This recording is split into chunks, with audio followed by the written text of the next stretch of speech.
개인이나 가정이나 나라나 행한 대로 평가받고 심은 대로 거두는 것이 원리입니다. 오늘 본문에 예레미야 선지자가 하나님 앞에 물어보는 그런 내용이 있어요. 지난 주간에는 예레미야가 그랬죠. 하나님, 저렇게 악인이 형통하게 되는 것은 어찌 일입니까? 물어봤잖아요. 공의의 하나님께서 악인의 형통함을 용납하십니까? 물어봤을 때에 하나님께서 대답하셨잖아요. 너는 악인의 형통함을 부러워하지 마라. 그들은 나무 같아서 한 대의 뿐이다. 이 땅에서 뿐이다. 라고 하는 얘기를 하면서 성경에 부자와 나사로의 예화를 통해서 잘 설명을 했어요. 그래서 하나님 말씀을 묵상하는 여러분들은 악인의 형통함을 부러워하지 않게 됐죠. 그런데 오늘은 보면은 고통과 상처가 낫지 아니하면 어찌 된 일입니까? 라고 하는 얘기를 또 물어봐요. 그래서 오늘은 이것도 한번 생각을 해보고 죄를 범한 유다 민족에게 하나님께서 하신 말씀을 우리는 마음에 귀를 기울여야 됩니다. 그 유다 민족을 보면서 그들은 어디로 갑니까? 어디로 나갑니까? 라고 얘기를 했을 때 그 오늘 본문 예레미야서 15장 2절에 보니까 너는 그들에게 이르기를 여호와께서 이같이 말씀하시니라 죽을 자는 죽음으로 나아가고 그 말이에요. 죽을 자는 죽음으로 나아가고 칼을 받을 자는 칼로 나아가고 기근을 당할 자는 기근으로 나아가고 포로 될 자는 포로로 될 자로 포로로 됨이라. 포로됨으로 나아가라. 그 범죄한 유대 민족이 존두로 나가라는 말은 없어요. 그러니까 하나님의 징계가 우상을 섬기고 악하게 사는 그들에게 이런 것이 있다는 거예요. 그러면서 자신이 지금 범죄한 나라의 선지자의 역할을 하다가 보니까 너무너무 힘이 들어요. 왜냐하면 많은 사람들이 이유 없이 예레미야 선지자를 저주하고 박해를 해요. 그러니까 그는 예레미야 15장 10절에 이렇게 얘기를 합니다. 내게 재앙이로다. 나의 어머니여. 어머니께서 나를 온 세계에 다투는 자와 싸우는 자를 만날 자로 낳으셨도다. 그렇게 얘기를 해요. 내가 꾸어주지도 아니하였고 사람에게 꾸지도 아니하였건만은 다 나를 저주하는도다. 그렇게 얘기를 하죠. 그는 자기를 보니까 재앙이로다 라고 얘기를 하면서 내가 꾸어주지도 아니하였고 꾸지도 아니했는데 그들과 관계도 하지 않았는데 그들은 다 나를 저주한다 얘기를 하는 거예요. 그 우리가 복음을 전하다가 보면 전혀 관계없는 사람이 미워한다. 빛 속에 있으면 어둠에 속한 자가 박해하잖아요. 저주하고. 그래서 예레미야는 다 나를 저주하는도다 라고 하면서 힘들어하는 거예요. 여러분, 선지자도 힘들고 사도들도 힘들고 목회자도 힘들고 여러분이 신앙생활 하다가 보면 불신자 속에 살 때 힘들 때가 있어요. 그러니까 예레미야서 15장 11절에 보니까 여호와께서 이르시되 내가 진실로 너를 강하게 할 것이요. 너 그렇게 힘들어하지 마라. 내가 너를 진실로 강하게 할 것이요. 너에게 복을 받게 할 것이며 내가 진실로 내 원수로 죄악과 환난의 때에 내게 강구하게 하리라 라고 얘기를 하고 있어요. 강하게 하리라. 한번 따라 하실까요? 강하게 하리라. 강하게 하리라. 예. 그 어려움을 이길 수 있도록 내가 너를 강하게 하리라. 그리고 내가 너를 복되게 하리라.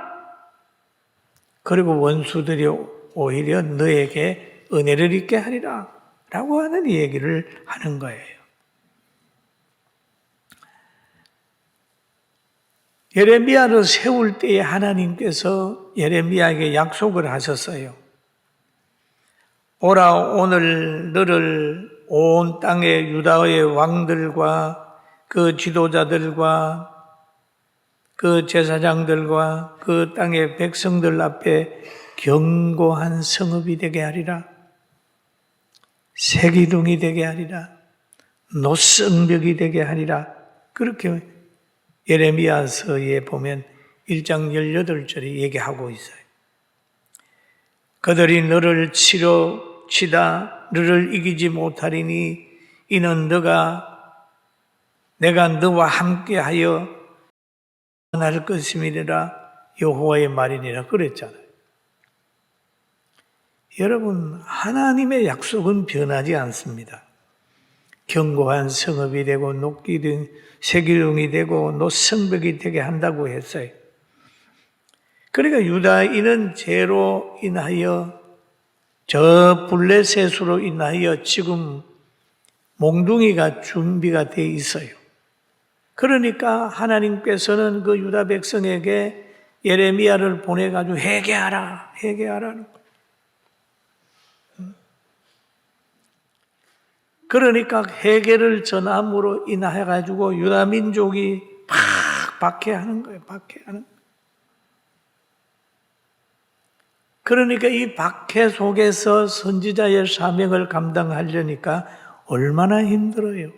그리고 오늘 15절에 보니까 그러는 거예요.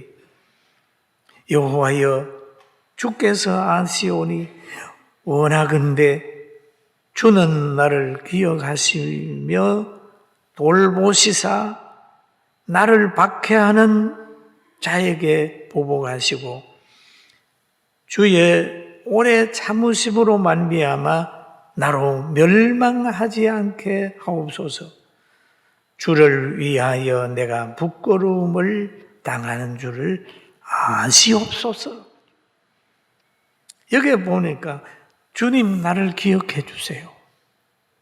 돌보주세요. 그렇게 기도하는 거예요. 하나님 앞에 잊혀질까 봐. 하나님이 버릴까 봐. 하나님이 모르고 계실까 봐. 하나님 기억해 주세요. 여러분, 선지자도 가다가 이런 어려움을 당하고 갈등하고 기도할 때가 있습니다. 사람들도 그러잖아요. 하나님 앞에 버림받을까 봐 바울 사도는 깨어 기도했고 또 사람들 앞에 버림받고 잊혀질까 봐 불안해하는 사람들도 있을 수 있어요. 그러니까 이 예레미야도 그래, 나를 돌아봐 주세요. 돌아봐 주세요.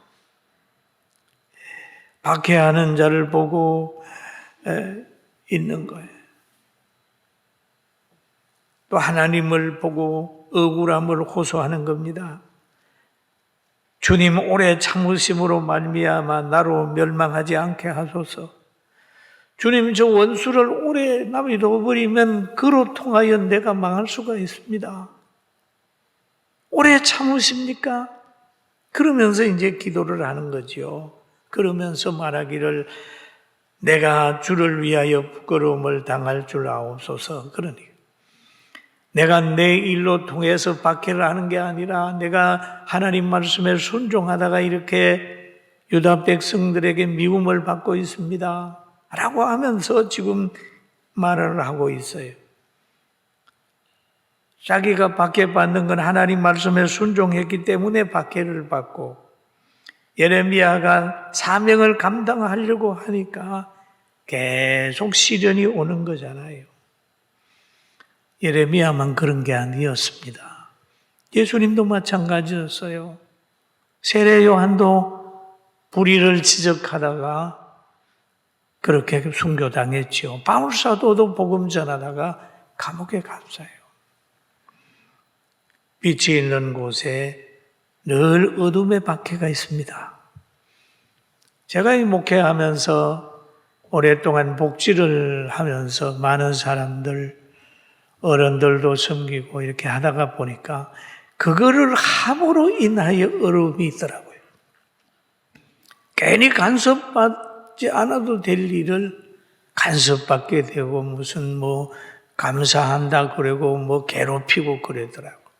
그래서 가만히 생각해 보면 섬기고 헌신하고 잘해주고 나중에 가서 욕먹을 때도 있어요. 그러나 그게 아무 문제가 없어요. 하나님이 사람 사랑하라고 했고 사람 돌아보라고 했고 가난한 자 병든 자 돌아보라고 했기 때문에 돌아보는 거예요. 평가나 그 오는 메아리는 상관하면 안 돼요. 예레미야도 그 일을 하다가 보니까 너무 힘드니까 이런 기도를 하는 것으로 그렇게 보여집니다. 그래서 그는 기도합니다. 만군의 여호와여, 나는 주의 이름으로 일컬음을 받는 자라. 내가 주의 말씀을 얻어먹었사오니 라고 얘기해요. 주의 말씀을 내가 기쁨과 얻어먹었다라는 말이에요. 마음에 즐거움이 있다. 여기에 표현을 보면은 얻어먹었사오니라는 표현을 했습니다. 한번 합시다. 얻어먹었사오니. 뭐 했어요? 얻어먹었사오니. 그 하나님의 말씀은 생명의 양식이, 영혼의 양식, 얻어먹었사오니. 그 얻어먹은 결과는 기쁜 마음과 즐거운 마음이 생긴다. 양식이라는 거예요. 여러분, 코로나나 감기 걸리면은요, 병이 들면은 제일 먼저 변화되는 것이 입맛이 없어져요. 밥 못 먹습니다. 그러면 계속해서 못 먹으면 육체가 무너지잖아요. 그런데 영적으로 병이 들게 되면요, 하나님의 말씀을 못 먹어요. 설교 들었지도 않고 교회 가기도 싫고 성경도 안 보고 그러다 보면 덤덤해집니다. 영적으로 힘이 없어져요. 그래 환경에 매몰돼 버려. 환경에 매몰돼. 하나님의 말씀을 얻어먹으니까 기쁨이 생기고 얻어먹으니까 마음에 즐거움이 생겼다라고 표현하고 있어요. 여러분, 신앙 병들지 말고 육체도 병들지 말고 식사도 잘하고 하나님 말씀도 많이 얻어먹어서 기쁨과 소망이 충만하기를 주의 이름으로 축원합니다. 그리고 여기에 그러잖아요. 17절에 우리 같이 한번 읽어보실까요? 같이 봅니다. 내가 기뻐하는 자의 모임 가운데 앉지 아니하며 즐거워하지도 아니하고 주의 손에 붙들려 홀로 있사오니 라는 표현을 하고 있습니다. 그러면 기뻐하는 자의 해라고 하는 말이 있어요. 그런데 제가 이 성경을 읽다가 그럼 기뻐하는 자의 모임에 왜 예레미야는 참석을 안 하고 혼자 앉아 있을까? 이래서 여러 주석을 제가 찾아봤어요. 주석을 찾아보니까 그 히브리어로는 조롱하는 자들이 합하는 모임입니다. 신앙을 초월해서 믿음이 없으면서도 그냥 모여서 합하는 모임. 그냥 그 모임에 참여하지 않았다. 그러니 그래 이해가 가는 거예요. 예레미야 당시에 보면은 거짓 선지자도 많고 뭐 있었잖아요. 그들 가운데 모이지 않고 홀로 외롭게 앉아 있는 거예요. 그렇게 외롭게 앉아 있는 것, 타협하지 않고 외롭게 가는 것은 주의 손으로 인하여 주의 손이 붙들고 계시기 때문에 자기는 외롭게 구별되게 앉아있다. 그런 의미를 성경에서 발견을 했어요. 여러분 주의 손에 붙들려서 외롭게 앉아있어도 하나님과 교통하고 심령 천국 이루며 살기를 주의 이름으로 축원합니다. 조롱하고 하는 사람들과 재미있게 막 지내고 그 무리에 끼면은 안 되는 거지요. 예레미야는 안 꼈어요. 하나님이 구별하게 해서 혼자 앉아 있었습니다. 선악이 구별됨으로 마음에 분노가 생겼어요. 여기 보니까 분노로 내게 채우시나이다. 분노로 내게 채우시나이다. 왜 하나님은 분노로 그의 마음에 채웠을까요? 분노로 채웠을까요? 여러분, 의에 붙잡힌 믿음의 사람들은요, 잘못된 것을 보면 막 마음에 불릴 듯 일어나요. 여러분 그러잖아요. 여러분의 신앙을 무시하든지 없은 여기든지 교회에 상처를 주든지 욕하든지 해보세요. 여러분 마음에 뭐가 일어납니까? 막 분노가 생기잖아요. 분노가. 예레미야는 그 시대를 보면서 늘 마음에 의문이 생기는 거예요. 예수님도 그랬어요. 예수님이 공생의 기간 동안에 예루살렘에 올라갔습니다. 올라가서 예루살렘 성전에 들어가 보니까 성전이 매매하는 모든 사람들이 그게 지배하고 있는 거예요. 비둘기도 갖다 놓고 양도 갖다 놓고 돈 바꾸는 사람들이 꽉 차 있습니다. 그럴 때 예수님께서 그곳에 들어가셔서 돈 바꾸는 사람들의 상과 비둘기 파는 사람들의 의자를 둘러 엎어. 이게 의분이란 말이에요. 의분이란. 그러면서 그들에게 이르시되 기록된 바 내 집은 기도하는 집이라 일컬음을 받으리라 하였거늘 너희는 강도의 소굴을 만들었도다. 그런 거죠. 강도의 소굴을 만들었도다. 그러면서 또 예레미야는 기도를 또 시작을 합니다. 15장 18절에 보니까 나의 고통이 계속하여 상처가 중하여 낫지 아니함은 어찌됨이니까? 나의 고통이 계속하며 상처가 낫지 아니함은 어찌 된 일입니까? 주께서 내게 대하여 물이 말라서 속이는 시내 같으리까? 이렇게 얘기했죠. 여러분 여기에 보면은 고통이 계속 유지가 되는 거예요. 왜? 기도 응답이 안 되는 거죠. 어떻게 고통이 계속됩니까? 선지자의 고뇌와 현실, 자신이 처한 현실을 지금 얘기하는 거예요. 자기에게 그런 고통이 있는 거죠. 주께서 내게 대하여 물이 말라서 속이는 시내 같으리이다. 이 말씀을 깊이 한번 생각을 해보면은 여러분, 선지자에게서는 보면은 기도하는 사람에게는 형통이 있어야 되잖아요. 성경에 보면은 나를 믿는 자에는 마음의 평강함을 주고 내 말씀에 순종하는 사람은 들어가도 복을 받고 나가도 복을 받고 우양의 새끼와 떡반죽 그릇이 복을 받을 것이며 그런 축복이 있어야 되는데 축복보다는 자꾸 박해만 신앙에 올 수 있잖아요. 그러니까 어찌 됨이니까 라는 의문을 가지게 되는 거죠.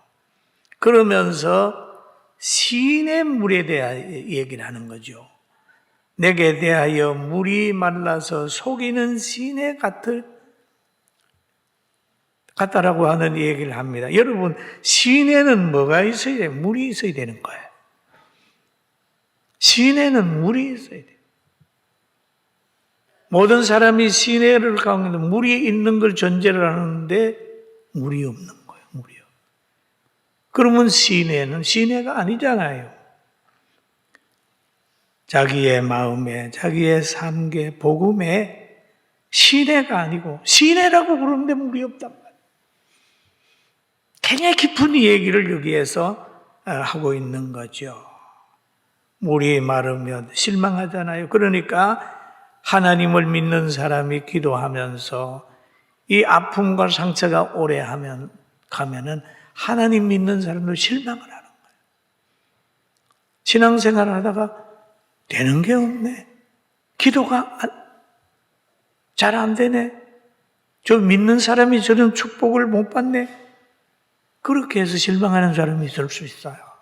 예레미야도 지금 그런 고난 중에서 기도를 하는 거예요. 기도가 응답이 안 될 때는 낙심하잖아요. 그러나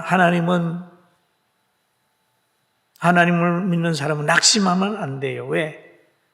하나님께서 응답할 때가 있습니다. 때가요.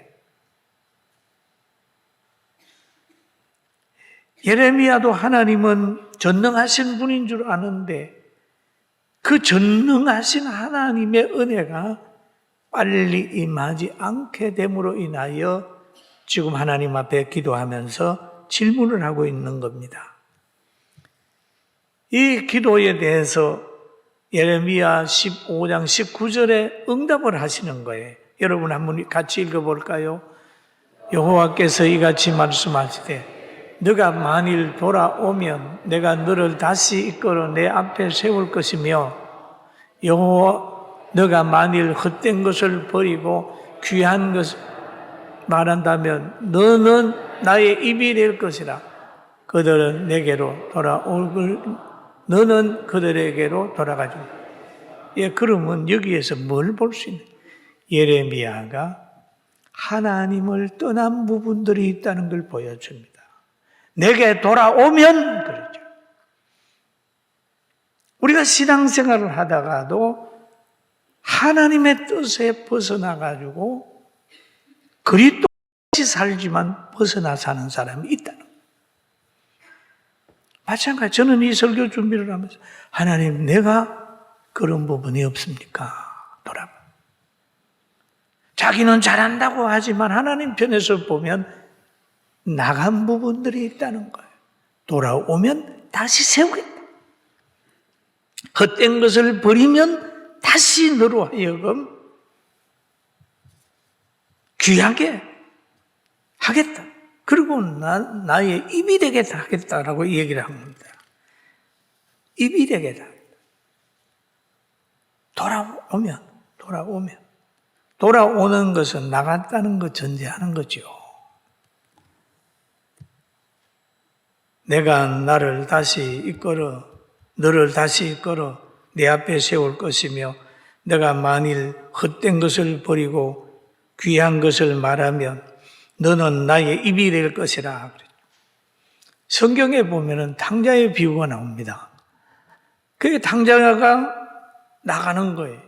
아버지 앞에 있다가 아버지에게 자기에게 돌아올 분긴 달라고 그러더니 다 정리해가지고 먼 곳에 가서 허랑방탕했어요.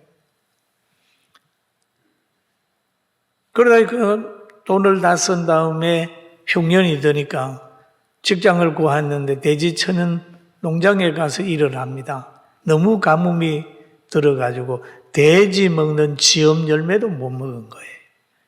아이고 나는 여기서 줄여 죽는구나 하고 돌아왔더니 하나님께서 그에게 아버지 실력으로 잘 보호해가지고 신분도 회복하고 모든 행복을 회복시켜줬어요. 여러분 우리는 갈등하지 말고 하나님 앞에 온전히 마음으로 몸으로 정서로 사상으로 다 돌아오게 되기를 주님의 이름으로 축원합니다. 축원합니다. 돌아오면 세우고 헛것을 버리면 하나님께서 하나님의 입이 되게 해야겠다. 여러분 하나님의 입이 된다고 하는 말은 창조의 입이에요. 말한 대로 되는 거죠.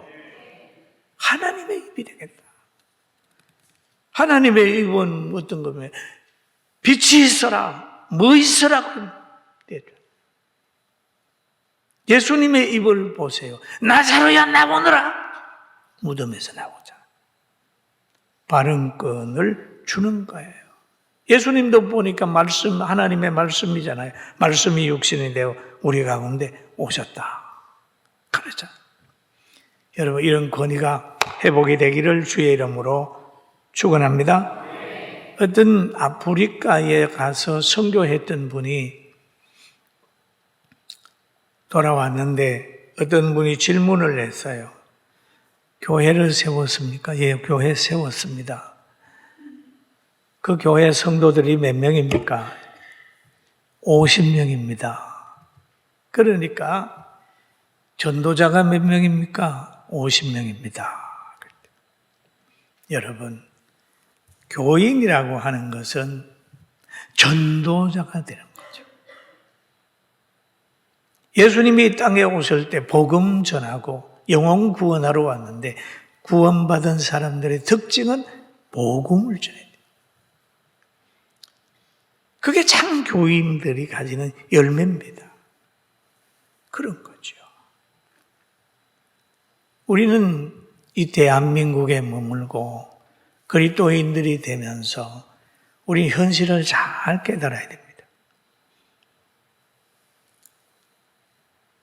하나님께서 예레미야에게 돌아오라고 얘기를 하잖아요.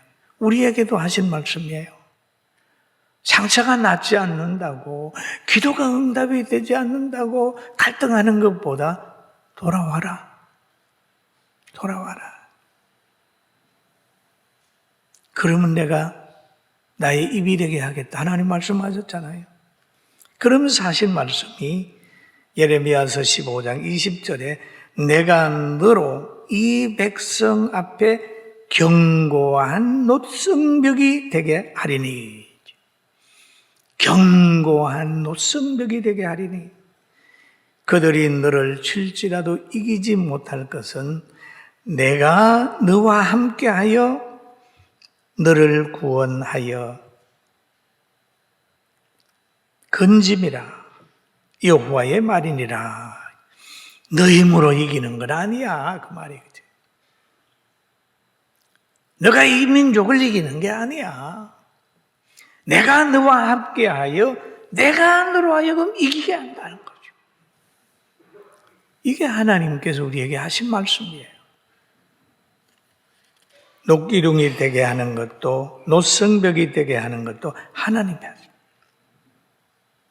믿음의 사람의 승리는 자력이 아니에요. 하나님이 하시는 거예요. 성령의 역사예요. 저는 이번 금요일 날 밤에 우리 성도들하고 함께 건국전쟁이라고 하는 영화를 봤어요.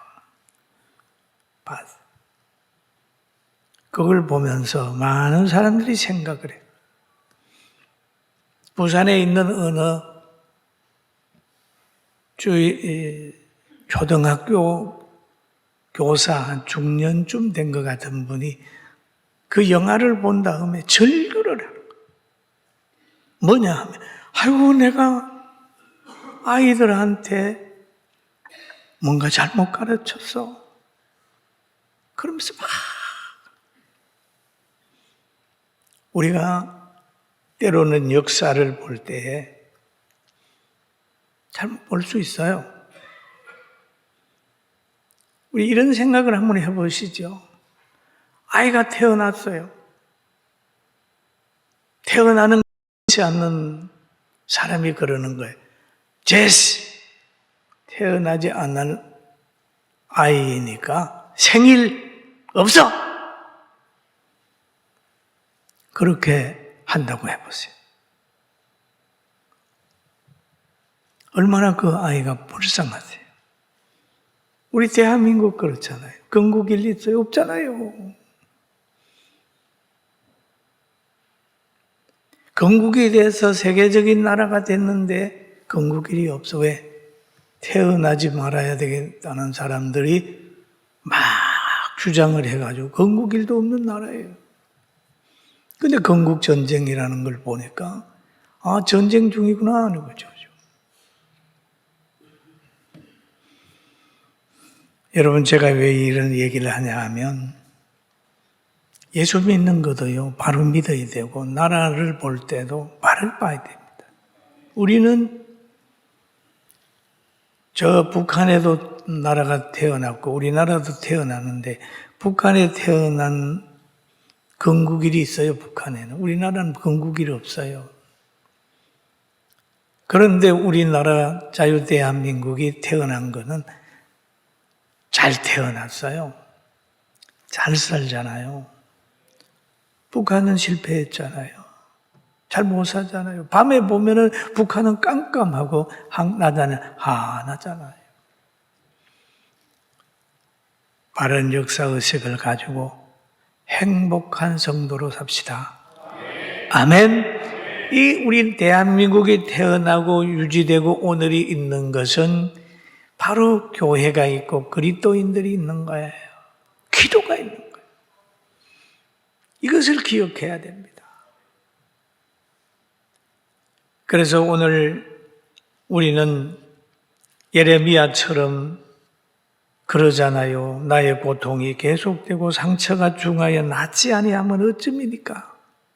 이런 질문을 하다가도 내가 하나님을 떠난 부분이 없는가? 불신하는 부분이 없는가? 내가 하나님 앞에 더 돌아가야 될 부분이 없는가? 한번 살펴보고 죄가 없다고 생각이 들거든 성경을 깊이 봐요. 보혈에 대한 감사를 하고 하나님께서 내가 너를 놋 성벽처럼 단단하게 하리라는 약속을 믿고 환경을 이기고 나가기를 주의 이름으로 축원합니다. 아멘. 우리는 이길 수 있어. 이기게 하십니다. 그리고 저는 이 설교를 준비하다가 생각을 했어요. 이 시대 속에 우리 교회가 뭐 해야 되느냐. 참 전 우리 성도들이 지혜롭다고 생각을 하세요. 지혜롭다고. 여러분, 교회는 목사를 위해서 있는 거 아니에요. 목사가 교회를 위해서 있는 거예요. 그래서 우리 교회가 안정되고 성장할 수 있도록 우리 성도들이 목사로 하여금 오래 일할 수 있도록 한 거예요. 저는 그게 하나님의 뜻인 줄 봤더라. 뭘 할까? 과거에 40년 전에는 노인복지에 많이 신경을 썼어요. 근데 지금 돌아보니까 이게 출산 문제가 심각하구나. 그러면 또 젊은 학생들, 미혼모들이 지금 어렵겠구나. 그 생각이 들어서 이제는 버려지는 아이들 받아 키우자.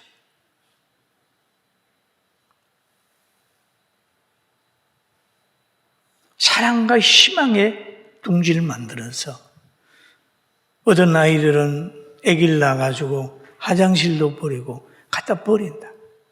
교회로 가자라.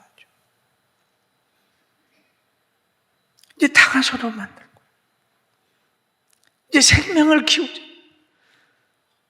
지금 아이들보다도 개가 사랑받는 위치가 되어가지 않습니까? 개판인 사회에서 사람 사는 나라로 만들어가자. 그런 생각을 하면서 이제는 어린 아이들 부터 보듬자. 과거에는 요양으로 했는데 이제는 버림받는 아이들 있으면 받아서 키우자. 내가 할 수 있는 건 아니잖아요. 그래 하나님께 기도하는 거, 하나님 이런 소원을 가진 사람을 보내주세요. 산후조리원부터 시작을 해서 소외되고 그런 사람들 아이들을 받아서 키우게 하소서. 기도합니다.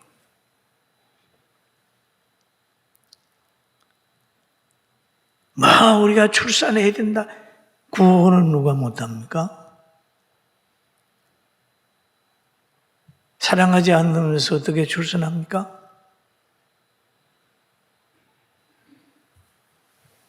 그래서 그런 생각을 하면서 저는 이 문제를 동사 목사 보고도 얘기했어요.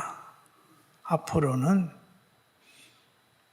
교회가 과거에는 노인 구원했지만 이제는 이거 해야 된다. 그러네요. 왜? 우리에게 시대마다 하나님이 주는 비전이 있어요. 이제는 우리끼리 모여가지고 놀러나 다니고 새나 가시하고 정치하는데 이편저편 해가지고 소리질 것이 아니라 하나님께서 이 세상에 어떤 계획을 가지고 있느냐, 진정 이 시대 속에 무엇을 하나님이 하시고자 하는 걸 깨달아가지고 바르게 가는 우리 모두가 되기를 주의 이름으로 축원합니다.